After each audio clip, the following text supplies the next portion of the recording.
everybody, welcome back to Connecticut Style, an often awesome event that we all know about, the Oscars, and there's a lot of buzz about the Oscars right now. So we brought aboard our expert, our entertainment guru, who has been coming here for, my goodness, Scott Feinberg, 9 years, right? That's right. Can't believe it. Welcome back. Great to have you. Thank you very much. Thank you. So let's talk about the Oscars. A lot of buzz about them, I should say. So where do we want to start? Well, I think the one thing we can knock out right away are the supporting categories, which are very easy to pick this year because they have been won by the same two people from the start to the finish.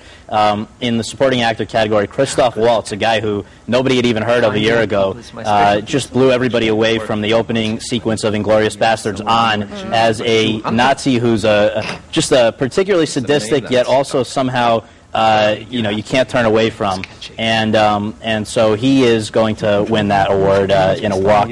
And then in the supporting actress category, Monique for Precious, who another not particularly lovable character at all, just atrocious mother, but she is also just magnetic and somebody else who we didn't really associate with acting until we saw her in this film. And I have to say, I think what's so wild to watching Monique is that she's always played these, kind of comedy roles. Yep. We've always seen her in this lighter form, and to see her kind of switch gears. It's a shocking thing in the movie, and I think a lot of people, it's a difficult movie to watch, but at the end of the day, you just have to respect the performance that she found somewhere there. Let's go to your other Scott's picks, if we can. Let's go to Best Actor. We know Jeff Bridges in Crazy Heart, right. George Clooney for Up in the Air. We've got, of course, Colin Firth in A Single Man, right. Morgan Freeman, Invictus, and Jeremy Renner in The Hurt Locker. What do you think? What's your pick? It seems almost certain, again, in this category that we know the winner before it happens, and it's going to be Jeff Bridges because this is a guy who has been doing solid work for 5 decades in Hollywood. His parents were great actors.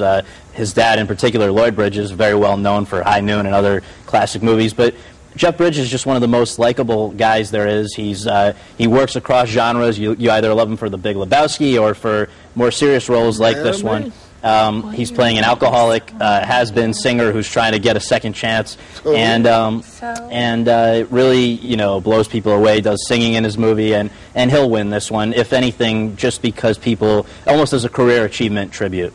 Okay, let's go to Best Actress. Sandra Bullock in The Blind Side. Oh, my goodness. Okay, Helen Mirren, The Last Station. We've got Carey Mulligan in Education. Gabby Sidibe, did I get that right? Pretty good. Okay. Of course, for Precious. Meryl Streep in Julia and Julia. Right. So who's up? Who do you think is going to snag it? This one is one of the ones that's been keeping me up because, it's going to be tight. I think that based on the precursor awards that we look at, the Screen Actors Guild Awards and the Golden Globe Awards, among others, Sandra Bullock is finally going to get her first Oscar, it appears.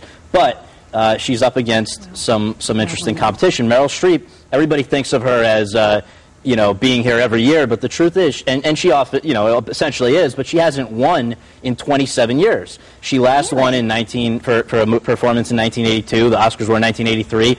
And she's got 2 Oscars, but the other one was for supporting. So when you think about the fact that people like Hilary Swank have 2 Oscars and Gwyneth Paltrow has as many lead actress Oscars as Meryl Streep, people are not so opposed to the idea of giving her another one. And she was excellent as Julia Child in Julie and Julia. She was amazing. So, the question, though, is that she's the sole nominee from her movie. Sandra Bullock's movie was nominated for Best Picture, so it seems that there's a little more passion for her film and probably for her. But there could even be an upset where Carey Mulligan, who's the hot young new thing, or Gabby Sidibe, who made a big impression in Precious, they could pull off a surprise if the top 2 split. So it's going to be a very interesting one. At the end of the day, probably Bullock. You're going gray already. I know. Let's go to Best Director. James Cameron for Avatar, which is a really awesome one. Catherine Bigelow for The Hurt Locker. Quentin Tarantino for Inglourious Basterds. Lee Daniels for Precious. And, of course, that was based on the novel Pushed by Sapphire.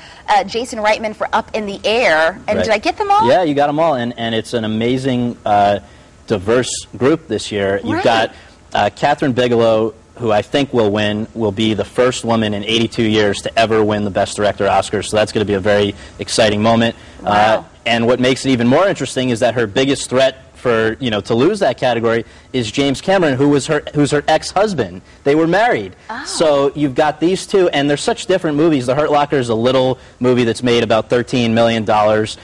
It's up against the movie Avatar that's over $2 billion at the box office. So couldn't be more different. James Cameron spent 4 years on his in a, essentially working with guys on computers to create a lot of it after capturing the acting. And Bigelow, meanwhile, was working in 125-degree heat in Jordan shooting this movie about Iraq. So two very different movies, and there's some supporters for the others. Jason Reitman would be the youngest Best Director winner ever. Lee Daniels is only the second African-American nominee ever for Best Director. So there's a lot going on here, but I think at the end of the day it's going to be Bigelow. Wow, I hope so. Yeah. First woman. First woman. That's intense. Crazy. It's about time. Yeah. That's what I got to say. All right, let's go to Best Motion Picture, saving not necessarily the best for last, but this is the one that creates a lot of craze, The big right? one, the big one. All right, so we're going to go through. We got Avatar that's up, The Blind Side, District 9, An Education, The Hurt Locker, Inglourious Bastards, Precious, A Serious Man, Up, and I believe Up in the Air. That's right. And this year is the first year in about 65 years that they've got 10 Best Picture, or more than 5 Best Picture nominees. They've had 5 for years and years and years. Now they decided, after last year, a lot of people were upset that The Dark Knight was left out of the final 5, and so they're trying to appease or include more popular choices. So they've got 10 nominees, which means that it was a lot harder for us to pick which ones were going to get nominated, and it makes it even harder in some ways to pick who's going to win, because they've also switched over to a preferential ballot, which means that, you know, it's not only the movie that gets the most votes, it's the movie that gets the votes at the top of the ballot. So you've got Avatar. A lot of people absolutely love it. They'll put it at number 1. A lot of people don't get it at all. They'll put it down at the bottom. Meanwhile, The Hurt Locker is a movie, and also Inglourious Bastards and Up in the Air, movies that people basically at least like. Everybody at least likes it because they're more traditional, war movie, another war movie, and then, a movie about a drama about the times we live in. But I think The Hurt Locker is going to take it. It's won everything up to this point except the Golden Globes. And if you look at the Critics Awards, the Guild Awards, everything points at The Hurt Locker. But it's up against the first movie to ever make $2 billion. If anyone wants to dispute you, what's the name of your blog again? And the winner is .blog.com. So all right. And your website? Go ahead. No, that's it. That's it. Okay. So all there. It's all there. And the winner is... Thank you. Scott Feinberg, thank you so very much for being here. All right, everybody, don't go anywhere. We have more Connecticut Style coming your way after this.